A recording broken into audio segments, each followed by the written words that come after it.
The overall goal of this experiment is to observe the effects of high-heeled shoes on lower limb mechanics during moderate high-heeled jogging and running. This method can help answer the key questions in high-heel exercise field, such as elevated heel head may not be the single main factor causing the alternations of the low limb biomechanics. The main advantage of this protocol is that we divided the participants as experienced and inexperienced subjects, which has been rarely considered in previous high-heeled Gait studies using the gold standard method.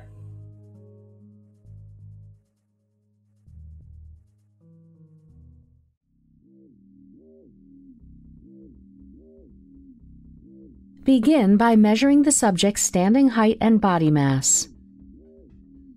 Measure the distance between the superior iliac spine and the ankle internal condyle, the distance between the medial and lateral knee condyles, and the distance between the medial and lateral ankle condyles using measuring calipers.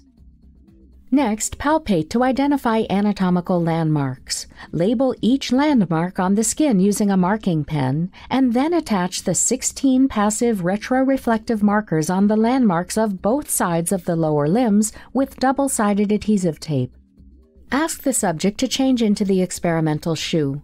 Then have them walk, jog, and run freely along the runway until they are physiologically and psychologically comfortable with the cameras and markers on their lower limbs, and they feel like they are moving naturally. Next, ask the subject to practice jogging along the runway.